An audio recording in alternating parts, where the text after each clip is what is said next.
आदेश आदेश आदेश. सर्वप्रथम सर्व नाथ परिवार नाथ भक्तांना माझा मानाचा मोलाचा अलख आदेश. मित्रांनो, भक्तांनो, आपण गेल्या व्हिडिओमध्ये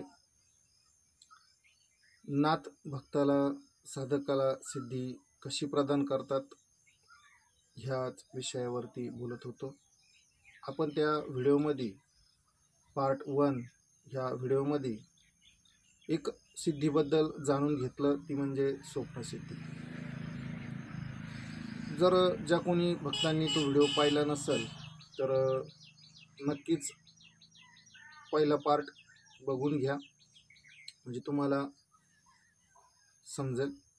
आणि सांगण्यासारखं, आरडून बोलण्यासारखं माझ्याकडे भरपूर आहे, पण यूट्यूबवरती ज्या ह्या गोष्टी चालतात ह्या फक्त काहीतरी साध्य करण्यासाठी, त्यांचं मोटिव्ह त्यांना साध्य करायचं असतं म्हणून ते सांगत असतात, की जेणेकरून व्ह्यूअर्स यावेत, लोकांना विषय आवडावा आणि लोक आवडीनं दंग व्हावेत, हाच असतो. तर माझा तसा कुठलाही काही प्रयत्न नाही.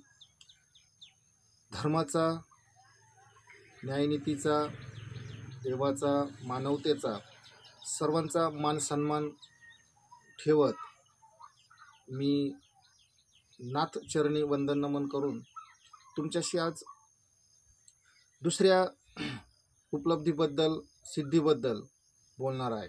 चला तर चॅनलला लाईक करा, सबस्क्राईब करा, शेअर करा, कमेंट करा, जेणेकरून मला तुमच्या संगती बोलता येईल. तुमच्या अडीअडचणी तुम्ही मला कमेंटद्वारे सांगू शकता. स्वप्न असेल, इतर काही अडचणी असतील तर एकदा नक्कीच प्रयत्न करून बघा. तर चला, दुसरी सिद्धी आहे ती म्हणजे संमोहन शक्ती किंवा संमोहन सिद्धी. आता नाथ संमोहन सिद्धी ही स्वतःहून साधकाला का प्रदान करतात, भक्ताला का प्रदान करतात, तर त्याच्या मागं खूप मोठं सामर्थ्य हे दडलेलं आहे, जे आपल्यापर्यंत कोणत्याही गुरुने किंवा कोणत्याही माध्यमानं आलेलं नाही.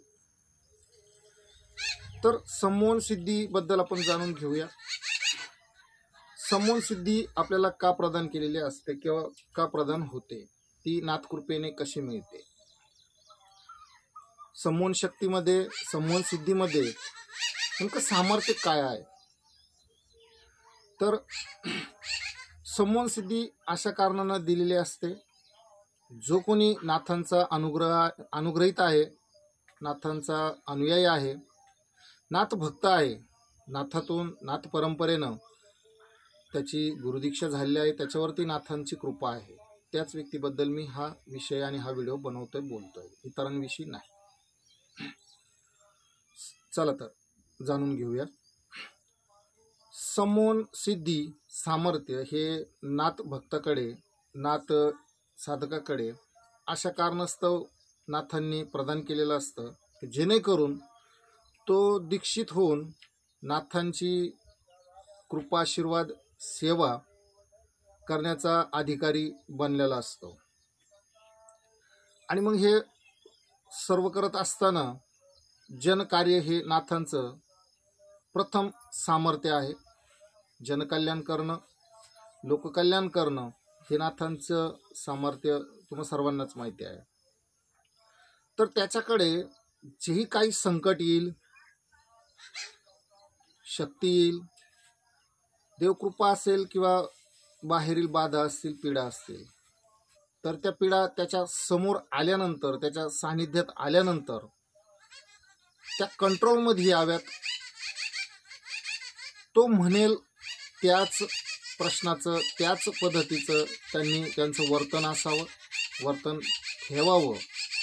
आणि याला जे कार्य करायचं आहे ते कार्य करण्यासाठी याला सहज आणि सोपं व्हावं, म्हणून नाथांचं हे दुसरं सामर्थ्य हे साधकाला, शिष्याला, नाथ भक्ताला प्रदान होतं.